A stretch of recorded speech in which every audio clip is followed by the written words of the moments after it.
అందరికీ నమస్కారం అండి. తెలుగుదేశం పార్టీ కుటుంబ సభ్యులందరికీ కూడా నా హృదయపూర్వక నమస్కారం తెలియజేసుకుంటూ ఉన్నాను. ఈరోజు మీ ముందుకు వచ్చి ఈ విధంగా నేను మాట్లాడుతున్నానంటే మన ప్రియతమ నేత, ఆంధ్రప్రదేశ్ని అన్ని రంగాల్లోని కూడా అభివృద్ధి చేసినటువంటి మన ప్రియతమ ముఖ్యమంత్రి గారు నారా చంద్రబాబు నాయుడు గారికి హృదయపూర్వకంగా నేను నమస్కారములు తెలియజేసుకుంటూ ఉన్నాను. అదేవిధంగా లోకేష్ బాబు గారికి కూడా, ఎందుకంటే మాటలు తక్కువ మాట్లాడి ఫలితం ఎక్కువగా ఉండాలనే ఉద్దేశంతో నేను తక్కువ మాటలతో ముగిస్తాను. మీ అందరికీ తెలుసు, తెలుగుదేశం పార్టీ ప్రతిపక్షంలో ఉన్నప్పుడు బాబు షూరిటీ భవిష్యత్తు గ్యారంటీ అనే కార్యక్రమాన్ని పెట్టి ప్రజల వద్దకు సూపర్ 6 పథకాలను తీసుకెళ్లాలని పార్టీ ఒక క్లస్టర్ ఇన్ఛార్జిగా, అదేవిధంగా యూనిట్ ఇన్ఛార్జీలను, బూత్ కమిటీ కన్వీనర్లను ఆదేశించినప్పుడు ప్రతి ఒక్కరూ కూడా నా వంతు నేను ప్రొద్దుట 6 గంటలకు నా ప్రయాణం మొదలయ్యేది.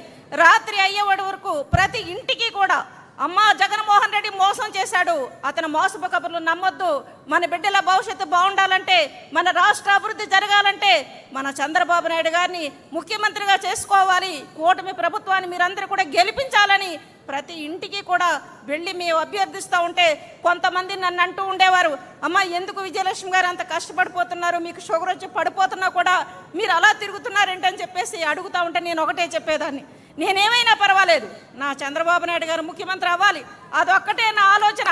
ఆయన ముఖ్యమంత్రి అయ్యి ఈ రాష్ట్రాన్ని అభివృద్ధి చేస్తే ఇంక చాలు అని చెప్పేసి నేను అనుకుంటా ఉండేదని. అదేవిధంగా 53 రోజులు ఆయన జైల్లో ఉంటే మేము నిజంగా నిద్రపోలేదంటే నమ్మండి, అన్ని రోజులు కూడా దీక్షలో కూర్చొని ఒకటే భగవంతుని ప్రార్థన చేసేవాళ్ళం, మా చంద్రబాబు నాయుడు గారు తొందరగా జైలు నుంచి రావాలి, మా బోనమ్మ గారు సంతోషంగా ఉండాలి, మా లోకేష్ బాబు పాదయాత్ర ద్వారా, యువగళ యాత్ర ద్వారా ఆయన శత్రువుల గుండెల్లో రైలు పరిగెట్టించి ఆ యదవులందరికీ కూడా బుద్ధి చెప్పి ఈ రాష్ట్రానికి గొప్ప నాయకుడు వచ్చాడని శభాష్ అనిపించుకున్న లోకేష్ బాబు గారికి హృదయపూర్వకంగా ధన్యవాదాలు తెలియజేసుకుంటూ ఉన్నారు. పులి పులికుడు కడుపేన పులే పుడుతుందన్నట్టుగా చంద్రన్న కడుపున పుట్టినటువంటి లోకేష్ బాబు గారు ఈ రాష్ట్రాన్ని ప్రగతి పదవిలో నడిపించడంలో కాబోయే ముఖ్యమంత్రిగా ఈ లోకేష్ బాబు గారు మనందరి యొక్క ఆశీర్వాదంతో ఆయన ముఖ్యమంత్రి కూడా అవుతారని చెప్పేసి ఈ సందర్భంగా తెలియజేసుకుంటూ, నా గురించి 2 మాటలు. సోదరి మల్లారా, నేను 1995లో ప్రత్యక్ష రాజకీయాల్లోకి వచ్చాను. నా తండ్రి గారు కానీ, నా మామగారు కానీ 83 నుంచి కూడా కుటుంబం తెలుగుదేశం పార్టీ కుటుంబంలో ఉన్నారు. 84లో జరిగినటువంటి ఎలక్షన్లో మొదటి ఓటు సైకిల్, పెచ్చటి విజయలక్ష్మి నేను సైకిల్ గుర్తు మీద ఓటు వేసి నా రాజకీయ జీవితం మొదలుపెట్టాను. ఆనాటి నుంచి ఈనాటి వరకు మన గుర్తు సైకిల్ అంతే. ఎవరికి చెప్పినా ఏం చేసినా ఆలోచించండి, ఆలోచించి మీ ఓటు హక్కుని సద్వినియోగం చేసుకోండి, అదే మన భవిష్యత్ అని మేము చెప్పడం జరుగుతూ ఉంటుంది. కానీ 87లో నా కుటుంబం మీద బల్లాలతో దాడి చేశారు నా శత్రుమోకులు. మా మామయ్య గారిని, నా మరిదిని పోలింగ్ బూత్లో ఏజెంట్లుగా కూర్చున్నందుకు బళ్ళాలు ఇచ్చుకుని పొడిచారు. 8 సంవత్సరాలు మేము ఆ కేసుల్లో అనేక బాధలు పడ్డాం. అక్కడ కమ్యూనిటీలో వెలివేయించుకున్నాం.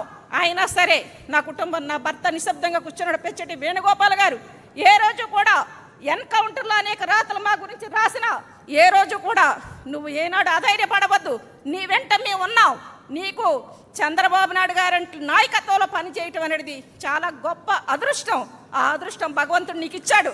కాబట్టి నువ్వు కష్టపడి పనిచేయి, నీకెంత సపోర్ట్ కావాలన్నా మేము ఉంటామని చెప్పేసి నా భర్త వేణుగోపాల్ గారు, నా కుటుంబీకులు నా వెన్నంటే నిడిచి నేనెంత ఖర్చు పెట్టినా దేనికి కూడా వెరవకుండా చంద్రబాబు నాయుడు గారు అధ్యక్షుడిగా ఉన్నప్పుడు రాష్ట్రంలో కార్యదర్శిగా ఉన్నాను. నరసాపురం, అనకాపల్లి పార్లమెంట్లో పరిశీలకులుగా పనిచేశాను. అంతేకాకుండా తెలుగు మహిళ అధ్యక్షురాలుగా, అదేవిధంగా క్లస్టర్ ఇన్ఛార్జిగా ఏ బాధ్యత మీరు అప్పగించినా తెలుగుదేశం పార్టీకి అహర్నిశలు కష్టపడటమే పనిగా పెట్టుకున్నాం. ముఖ్యంగా మీరు నమ్మరు, నా కొడుకులు ఇద్దరు కూడా అంటూ ఉంటారు, అమ్మా నువ్వు చంద్రబాబు నాయుడు గారిని చూసే మురిసిపోతా ఉన్నావు, మా లోకేష్ బాబు గారు ఇంకా గొప్ప నాయకుడు అవుతాడమ్మా, తెలుగుదేశం పార్టీకి గొప్ప నాయకుడు ఉన్నాడమ్మా అని నా బిడ్డలు అంటూ ఉంటే నా సంతోషం అంతా ఇంత కాదు.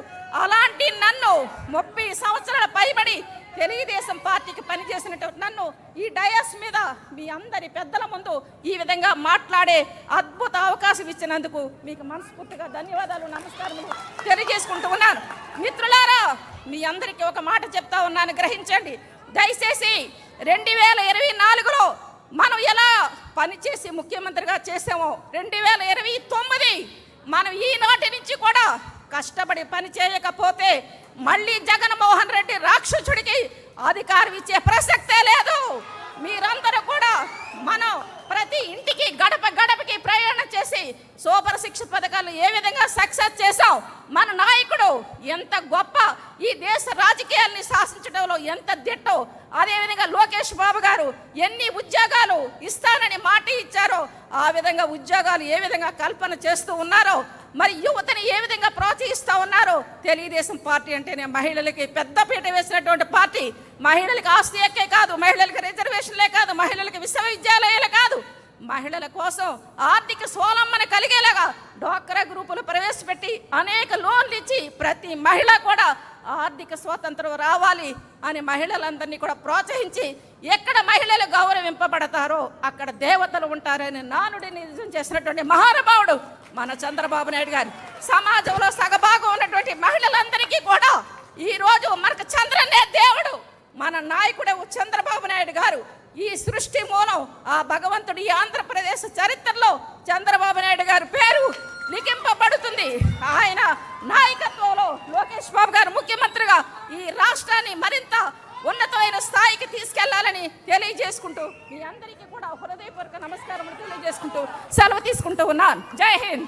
నారా చంద్రబాబు నాయుడు గారి నాయకత్వం, నారా చంద్రబాబు నాయుడు గారి నాయకత్వం, నారా లోకేష్ బాబు గారి నాయకత్వం, నారా లోకేష్ బాబు గారి నాయకత్వం.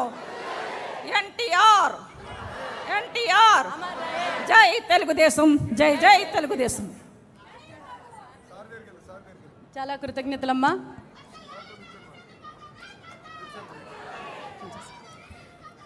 అన్నా ఇప్పుడు మెంబర్షిప్స్, మన పార్టీ మెంబర్షిప్స్లోని అద్భుతంగా రాణించిన, అయితే ఆయన్ని ఇంటి పేరు కాదన్నా, కాకపోతే ఆయన్ని డాన్ అని పిలుస్తారట, డాన్ దివాకర్ బాబు గారిని మాట్లాడాల్సిందిగా కోరుకుంటా ఉన్నా.